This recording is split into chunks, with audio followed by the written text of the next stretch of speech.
कल देखते हम कि पहला मूलानुपाती सूत्र, तो किसी यौगिक का मूलानुपाती सूत्र उसमें उपस्थित तत्वों के परमाणुओं के न्यूनतम या सरल अनुपात को प्रदर्शित करता है।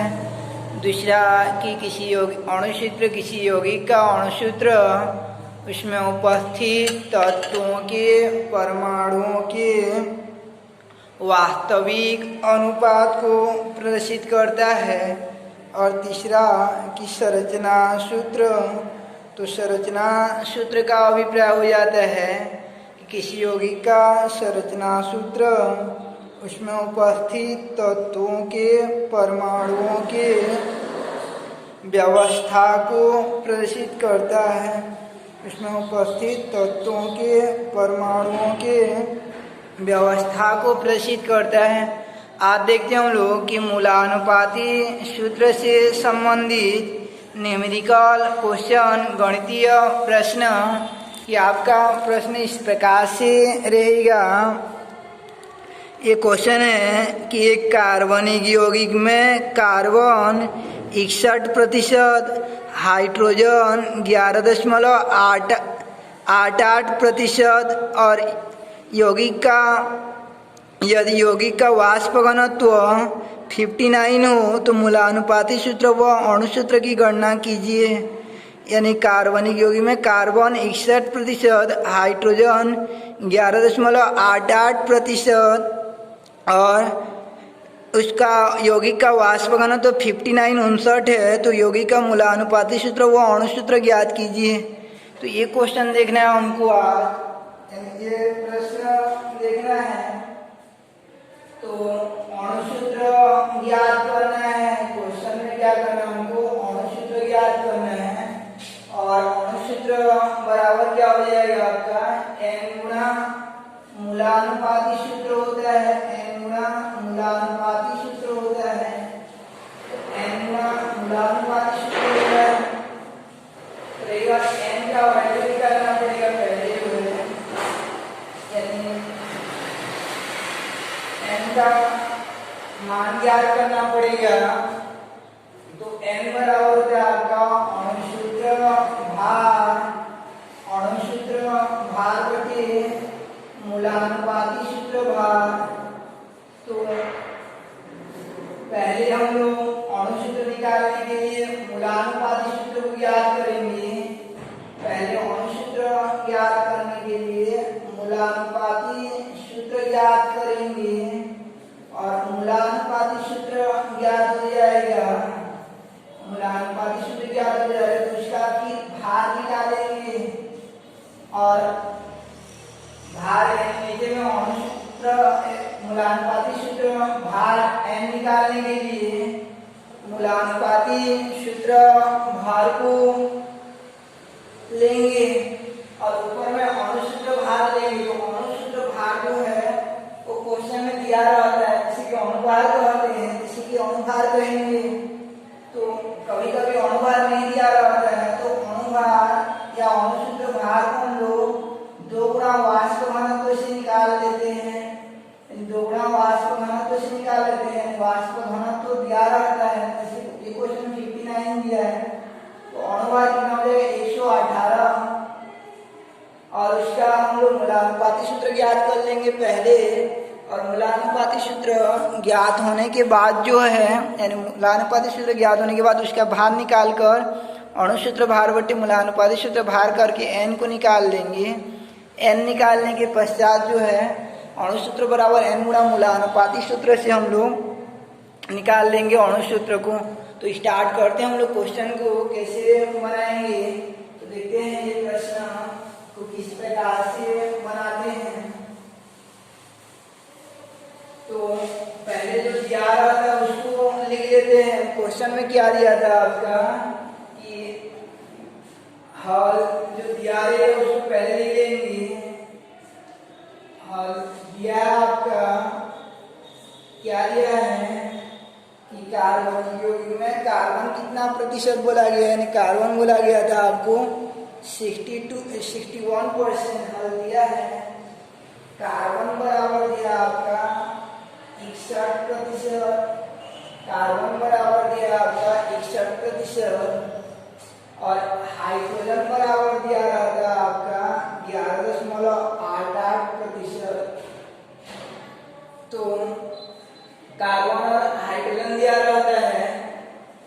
अब ऑक्सीजन को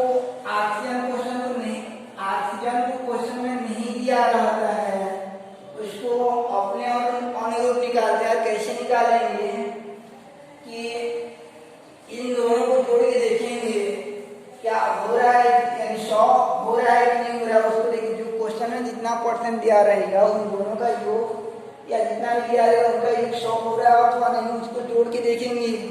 तो कार्बन कितना 61 और हाइड्रोजन कितना 11.88, यानी कितना हो जाएगा ये आपका कि 72.88% हो रहा है। दोनों का योग अगर 100 नहीं आता है कब की स्थिति में, जबकि पहला दोनों का योग 100 नहीं आता है तो उसमें तीसरा चीज मौजूद रहता है ऑक्सीजन। और ये ऑक्सीजन को निकाला कैसे जाएगा कि पहले दोनों को जोड़ देते हैं और जितना आता है उसको 100 में घटा देते हैं। तो ऑक्सीजन बराबर कितना हो जाएगा आपका 100 माइनस 72.88, यानी कैसे निकाला जाता है 100 में पहला दोनों के योग को घटा देते हैं 61 और 11.88, इन दोनों के योग को घटा देंगे तो कितना आएगा, ये 0.0010 में 2 आ जाएगा 2, ये 9 हो जाएगा 9 में आ जाएगा 1 और ये 9 हो जाएगा 9 में 7 2 जाएगा 7 और ये 9 में 7 जाएगा 2, तो कितना आ रहा है 27.12। तो ऑक्सीजन कितना हो जाएगा आपका 27.12% हो जाता है। तो कैसे निकालते हैं ऑक्सीजन को कि पहले 2 को जोड़ दिया जाता है, यानी पहले 2 को जोड़ देते हैं, तत्पश्चात उसमें जो है उसके उपरांत जो है यानी 100 को पहले 2 को जोड़ देते हैं और तत्पश्चात 100 में उनके योग को घटा देते हैं जितना जोड़ में आया रहता है। और आगे देखते हैं हम लोग कि इधर कार्बन को हाइड्रोजन और ऑक्सीजन का परसेंटेज निकालना और क्या दिया रहता है आपका तथा दिया है तथा वाष्प घनत्व बराबर कितना दिया आपका, वाष्प घनत्व बराबर 59, इसलिए अणुभार बराबर कितना हो जाएगा, क्योंकि अणुभार बराबर होता है 2 गुना वाष्प घनत्व, इसलिए कितना हो जाएगा अणुभार 118। तो किसी क्वेश्चन में अणुभार नहीं दिया रहता है, किसी प्रश्न में दिया रहता है, तो अणुभार कितना हो जाएगा 118। कैसे निकाले 2 गुना वाष्प घनत्व करके। अब इतना करने के पश्चात एक टेबल बनाया जाता है और टेबल का पहला लाइन रहेगा आपका, टेबल का पहला कॉलम में रहेगा तत्व, दूसरा में प्रतिशत रहेगा, पहला में तत्व दूसरा में तत्व प्रतिशत, यानी कितना परसेंटेज है उनका, और तीसरा में उनका परमाणु भार दिया रहता है, तत्व का परमाणु भार दिया रहेगा, तत्व का परमाणु भार दिया रहेगा। और ये 3 कॉलम हो गया, तो पहले तत्व वाला कॉलम को पूर्ण कर देते, क्या दिया जाता है कार्बन हाइड्रोजन और ऑक्सीजन, कार्बन हाइड्रोजन और ऑक्सीजन, कार्बन हाइड्रोजन और ऑक्सीजन 3 तत्व हैं। तो कार्बन कितना प्रतिशत है आपका 61%, हाइड्रोजन कितना 11.88%, यानी हाइड्रोजन कितना है आपका 11.88% और ऑक्सीजन के कितना है आपका 27.12। कैसे आया कि इन दोनों को जोड़ते हैं और 100 में घटा देते हैं। तो लास्ट में सही आया है कि नहीं आया कैसे पता चलता है आपको कि लास्ट में तीनों को जोड़ के देखिएगा, अगर 100 आता है तो हम लोग सही तरीके से ऑक्सीजन निकाल ले हैं। तो कार्बन, हाइड्रोजन और ऑक्सीजन का परसेंटेज हो गया आपका 61, 11.88 और 27.12% हो गया। उसके बाद जो है आगे इनका परमाणु भार देखते हैं। कार्बन का परमाणु भार कितना होता है? कार्बन का परमाणु भार हो जाता है आपका 12 हो जाता है। कार्बन का परमाणु भार 12 हो जाता है और हाइड्रोजन का परमाणु भार 1 हो जाता है और ऑक्सीजन का परमाणु भार होता है आपका 16 हो जाता है। यहाँ तक क्लियर हुआ। पहला कॉलम था आपका तत्व का प्रतिशत था, यानी 61, 11.88 और 27.12। इसके बाद उनका परमाणु भार को निकाली जाती है। उसके बाद निकालते हैं परमाणु की आपेक्षिक संख्या। परमाणु की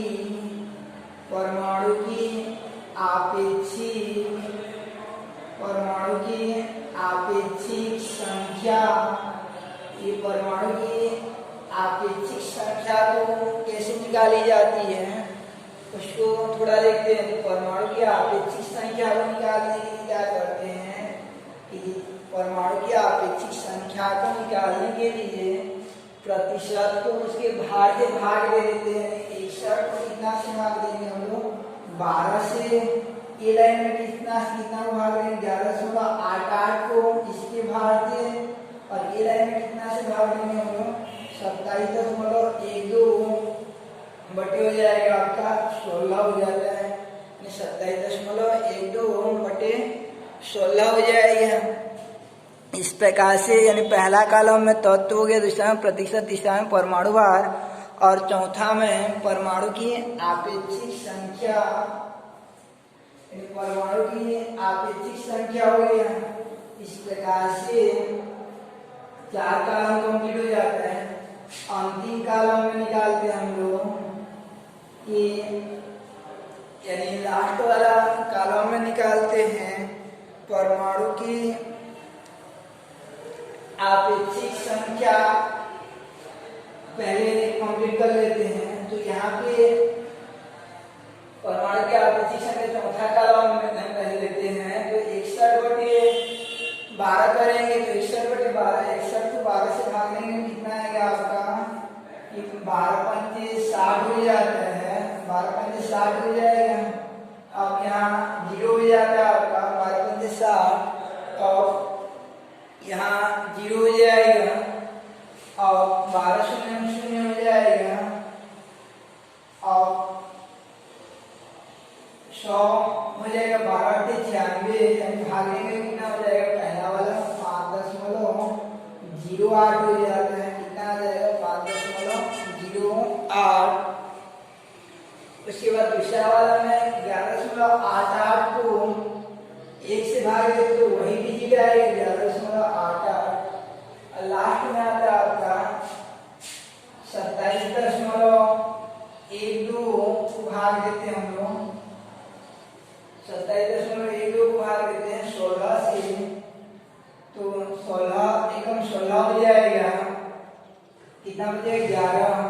तो यहाँ ऑलरेडी इन दोनों खत्म हो गया, दशमलव लग चुका है। तो यहाँ पे हम लोग दशमलव को लगा देते हैं। यानी ये खत्म, अगर संख्या बचा रहा था तो दशमलव नहीं लगाते। दशमलव पहले वाला खत्म हो गया, दशमलव यहाँ लगा है तो यहाँ पे लगाया जाता है। इसको ध्यान रखना है। इस 27 14 पाठ एक बार पढ़े, अब खत्म हो गया दशमलव। पहले वाला जितना पूर्णांक था, अब 27 में 16 का टाइम कितना है? 11। अब इनको उतारेंगे, एक को उतारा जाएगा तो ये हो जाएगा आपका। घर में भाग देना आप लोग कि 16 × 12 तो 16 7 16 × 128 हो जाएगा।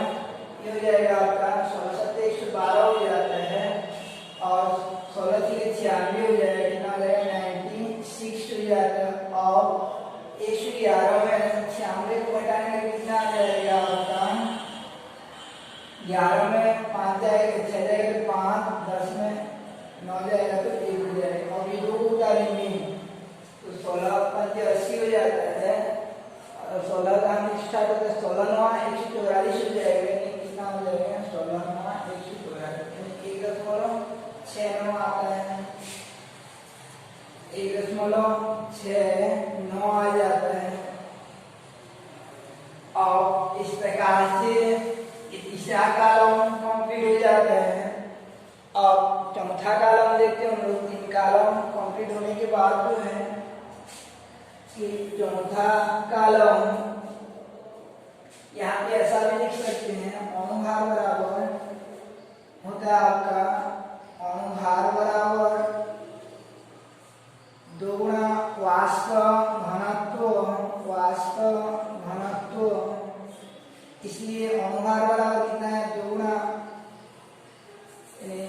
अनुभार बराबर आ जाएगा आपका 2 गुणा 59 हो जाएगा आपका 118, यानी कितना हो जाएगा 118। तो 2 गुणा वाष्प घनत्व से अणुभार 118 आया था। अब हम लोग लास्ट कॉलम को देखते हैं, सरल अनुपात को, यानी मिनिमम रेशियो को, या अंतिम कॉलम होता है सरल अनुपात। तो सरल अनुपात को निकालने के लिए क्या करते हैं, अपेक्षित संख्या को निकालने के लिए उसके प्रतिशत से भाग को भाग दिया जाता है। और अंतिम कॉलम में आपका कि सरल अनुपात को निकालने के लिए इसमें सबसे छोटा वाला कौन है उसको चयन करते हैं।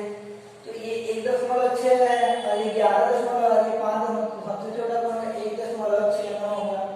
तो 1.69 से सबसे छोटा से क्या करते हैं, सबको भाग देते हैं। 5.08 को 1.69 से भाग देंगे, 11.88 को 1.69 से भाग देंगे, और 1.69 इसको 1.69 से भाग देंगे। यहाँ पे जो रहता है इन तीनों को क्या करते हैं, सबसे छोटा वाला जो रहता है उनसे भाग दे देते हैं। क्या करते हैं, इस सरल अनुपात में सबसे छोटा वाला जो रहता है उससे सबको भाग दे देते हैं। तो यहाँ पे भाग देंगे हम लोग, तो भाग में मोटिपी से नहीं निकाला जाता है, ये ध्यान दिया जाता है कि इसका पहला 2 क्या है बोलिए, और इसका पहला 2 क्या है, तो 50 है इसका और इसका 16 है। तो 16 का पहाड़ा कितना बार पढ़ेंगे, 50 के आसपास होगा, तो पहला 2 देखा जाता है, नीचे का पहला 2 देखा जाता है। 16 का पहाड़ा कितना बार पढ़ेंगे कि वह आ जाएगा आपका 50 के आसपास। 16 या 48 हो जाएगा, 3 बार 50 के आसपास होगा। दूसरा वाला देखते हैं, 16 का पहाड़ा कितना बार पढ़ेंगे, 118 के आसपास होगा। तो 16 7 112 होता है आपका, और 16 128, तो 112 पास पड़ रहा है 118 की, तो 16 7 कितना हो जाएगा आपका 118, सॉरी 16 7 112 हो जाएगा, 118 उसके पास हो जाएगा। अब इसमें दोनों ऊपर समान रहेगा, ये कट जाएगा, कितना हो जाएगा 1 हो जाएगा। तो इस प्रकार से सरल अनुपात कितना आ गया आपका 3 7 और 1 आ जाता है, 3 7 और 1 आ जाता है, 3 7 और 1 आता है।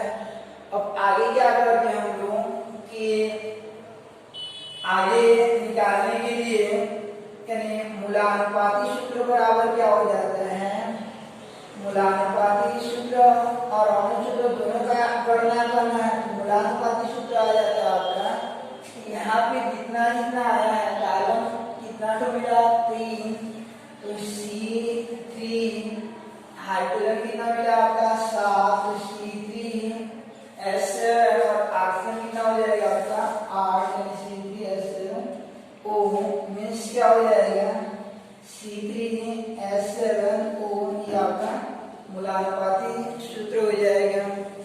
तो इस प्रकार से ये पहला था आपका कि मूलानुपाती सूत्र का गणना करना।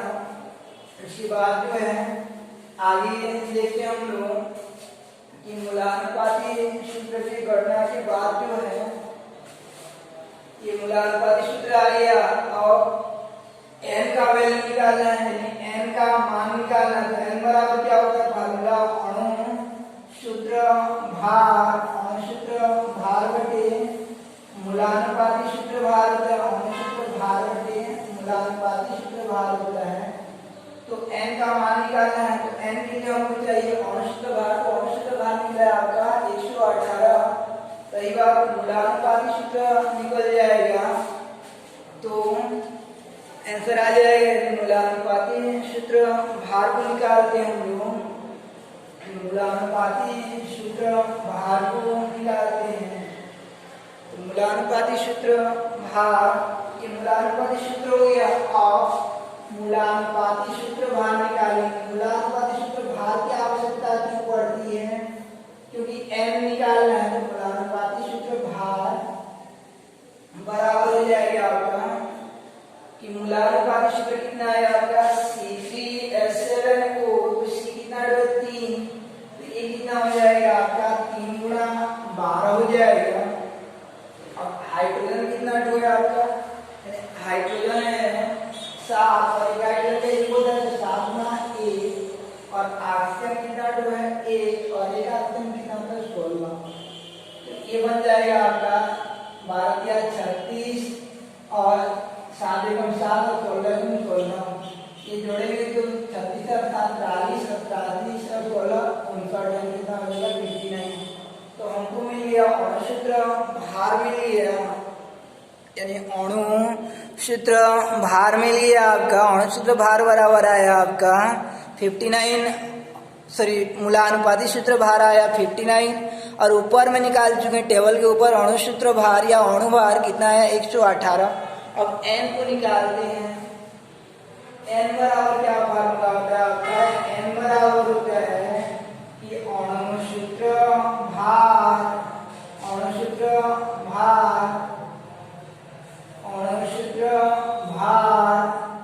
बटे मूलानुपाती सूत्र भार हो जाते हैं। अणु सूत्र भार बटे मूलानुपाती सूत्र भार या अणु भार बटे मूलानुपाती भार हो जाते हैं। तो अणु सूत्र भार कितना आ गया होता है 118 और 118 आ गया। और मूलानुपाती सूत्र भार कितना आ गया आपका 59 डिवाइडेड बाय कितना हो जाएगा टोटल में 2 हो जाएगा। यानी इस प्रकार से n का वैल्यू निकल जाएगा। n कैसे निकाले अपन n बराबर होता है आपका अणु सूत्र भार बटे मूलानुपाती सूत्र भार n इक्वल देना जाता है आपका 2 आ जाता है। अब लास्ट पॉइंट देखते हैं हम लोग। क्वेश्चन का पहला भाग यहाँ पर था मूलानुपाती सूत्र भार को निकालना। अब दूसरा भाग को देखते हैं कि अणु सूत्र भार यानी और मूलानुपाती सूत्र भार के द्वारा n निकाल लेते हैं। और लास्ट में हम लोग फिर अणु सूत्र का फार्मूला लगाते हैं। अणु सूत्र बराबर क्या होता है आपका अणु सूत्र बराबर होता है n गुणा मूलानुपाती सूत्र हो जाता है। n गुणा मूलानुपाती सूत्र हो जाता है। n गुणा मूलानुपाती सूत्र n का मान कितना है 2। मूलानुपाती सूत्र कितना है आपका C3H7O हो गया C3H7O। अब ये 2 का गुणा कर देंगे तो ये 2 कितना हो जाएगा 6। ये नीचे में गुणा करते हैं इसमें और 7 में कितना हो जाएगा आपका H14 और ऑक्सीजन कितना हो जाएगा यहाँ कुछ नहीं रहता है 1 रहता है तो 2 एकम 2 हो जाएगा।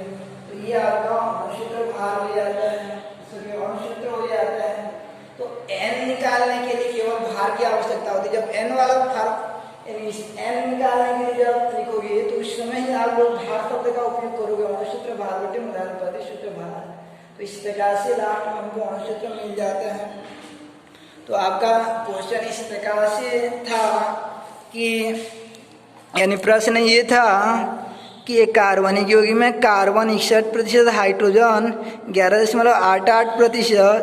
तो यदि वाष्प घनत्व 59 हो तो मूलानुपाती सूत्र भार व अणु सूत्र भार ज्ञात कीजिए। तो स्टार्ट किए थे हम लोग और दिया कार्बन बराबर दिया आपका 61% दिया है। कार्बन बराबर दिया रहता है 61%। हाइड्रोजन दिया रहता है आपका 11.88। दोनों को जोड़कर 100 में घटा देंगे तो ऑक्सीजन मिल जाता है 27.12। फिर वाष्प घनत्व बराबर दिया आपका 59। तो अणु भार निकाल लेते हैं। अणु भार बराबर 2 गुना वाष्प घनत्व यानी 2 गुना 59 यानी 118 हो जाता है। फिर टेबल बनाते हैं। पहला टेबल में आपका तत्व, दूसरा में प्रतिशत,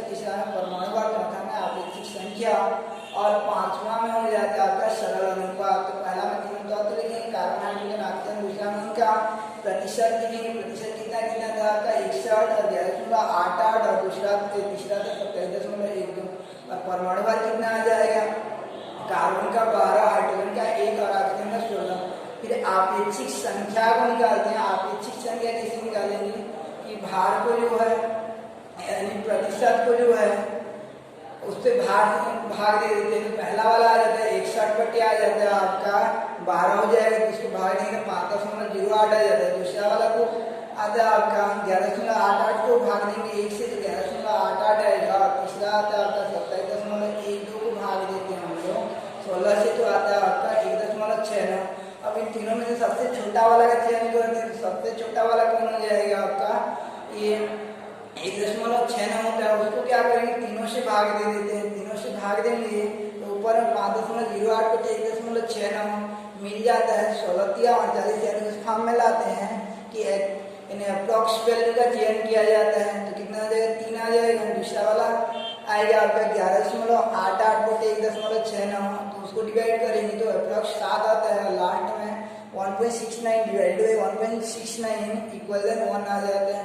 तो इस प्रकार नीचे में मिल जाता है आपको मूलानुपाती सूत्र बराबर, मूलानुपाती सूत्र बराबर आ जाता है आपका C3 यानी मूलानुपाती सूत्र बराबर आ जाता है C3H7O हो जाता है। अब भार निकालते हैं हम लोग कि n को लिए भार चाहिए, तो मूलानुपाती सूत्र भार बराबर होता है कि मूलानुपाती सूत्र भार बराबर हो जाएगा C3 आया तो 3 गुणा 12 आधान, S7 आया तो 1 गुणा 7 और ऑक्सीजन 1 गुणा 16 यानी ओवरऑल निकालेंगे तो कितना आ जाएगा 59। n बराबर होता है आपका अणुसूत्र भार बटे मूलानुपाती सूत्र भार। उस आधार पर मिल जाएगा आपको n बराबर 118 बटे 59 यानी n बराबर कितना आ जाएगा